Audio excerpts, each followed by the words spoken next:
Hal ini sedang mencari alamat melalui Google Map, kemudian pada saat sampai di Jalan Sunset Road, ada 2 orang tidak dikenal memepet korban, kemudian langsung menuduh korban sebagai pengedar narkotika. Setelah itu tersangka mengaku sebagai oknum aparat anggota kepolisian dan mengancam korban bahwa jika macam-macam akan ditembak. Selanjutnya, Tim Opsnal Reskrim Polsek Denpasar Barat berhasil membongkar aksi kriminalitas jalanan yang meresahkan masyarakat dengan modus mengaku sebagai anggota kepolisian. 3 orang pelaku berinisial DDS, 25, IPPD, 30, dan KOA, 36, kini harus mendekam di balik jeruji besi setelah terbukti melakukan pemerasan dan pengancaman terhadap warga dengan dalih pemeriksaan kasus narkotika. Kasus ini diungkap Kapolsek Denpasar Barat, Kompol Niwayan Adnyani Prabawati, dalam konferensi pers yang digelar di Mapolsek Denpasar Barat, Denpasar, Bali, pada Kamis 26 Februari 2026. Ia menjelaskan bahwa para pelaku ditangkap berdasarkan 2 laporan polisi yang berbeda namun memiliki pola kejahatan yang serupa. Laporan pertama tercatat dengan nomor LP B19-2-2026 yang terjadi pada 19 Februari 2026, sementara laporan kedua tercatat dengan nomor LP B22-2026. Aksi pertama dilakukan oleh tersangka DDS bersama seorang rekannya berinisial REP, DPO, terhadap korban Muhammad Soleh di Jalan Pulau Batanta. Pelaku mengintimidasi korbannya dengan berujar, "Kalau kamu macam-macam saya tembak." Pelaku memaksa korban mentransfer uang sebesar 3 juta melalui akun Dana sebagai syarat agar kasus narkoba fiktif tersebut segera selesai. Korban sedang mencari alamat via Google Maps di Jalan Sunset Road, lalu dipepet 2 orang yang mengaku sebagai aparat kepolisian. Korban dituduh sebagai pengedar narkoba dan diancam akan ditembak jika melawan, beber Kompol Parabawati.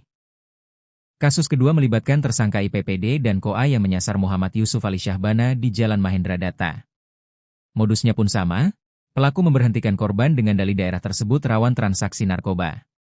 Tak hanya intimidasi verbal, kedua pelaku bahkan tega melakukan kekerasan fisik dengan memukul perut dan wajah korban hingga mengalami luka memar demi mendapatkan uang tebusan sebesar 10 juta. Kasus kedua ini, korban dihentikan saat hendak pulang ke kos. Pelaku mengaku polisi, menggeledah jok motor dan tas korban, serta menuduh korban pengedar narkoba. Pelaku melakukan kekerasan fisik memukul perut, wajah, dan kaki dan memaksa korban mengakui tuduhan tersebut, paparnya. Pada kesempatan yang sama, Kanit Reskrim Polsek Denpasar Barat, Ibtu Demiral Safriansyah, mengungkapkan bahwa para pelaku merupakan sindikat yang saling mengenal dan memiliki latar belakang sebagai residivis. Berdasarkan hasil interogasi, terungkap bahwa sebagian besar uang hasil perasan tersebut digunakan untuk kepentingan pribadi dan bermain judi online. Untuk pelaku inisial P, IPPD, sama inisial KOA itu sebagian dipakai untuk judi slot, sebagian untuk keperluan dia pribadi, bebernya. Sementara tersangka DDS menggunakan uangnya untuk keperluan pribadi, sambung Ibtu Demiral Safriansyah. Untuk pelaku inisial DDS itu sudah beberapa kali melakukan. Jadi di Denpasar 2 kali, kemudian ada 3 kali yang memang kami masih melakukan pencarian terhadap korban. Karena memang ada korbannya silakan melapor ke Polsek Denpasar Barat, jabar dia. Ia menambahkan bahwa para pelaku sengaja memanfaatkan rasa takut masyarakat terhadap aparat hukum. Awalnya korban memang tidak percaya, tapi dengan intimidasi, ancaman kekerasan maupun kekerasan fisik, akhirnya korban merasa takut dan terpaksa menuruti kemauan mereka, imbuhnya. Menanggapi fenomena polisi gadungan ini, Ibtu Demiral mengimbau masyarakat untuk lebih waspada dan berani mempertanyakan identitas resmi jika bertemu dengan petugas di lapangan. Yang paling penting jika ada yang mengaku polisi, tanyakan surat tugasnya atau kartu identitasnya jika mereka tidak menggunakan seragam. Sekarang sudah ada layanan 110, silakan laporkan segera jika menemukan hal yang mencurigakan, tegasnya.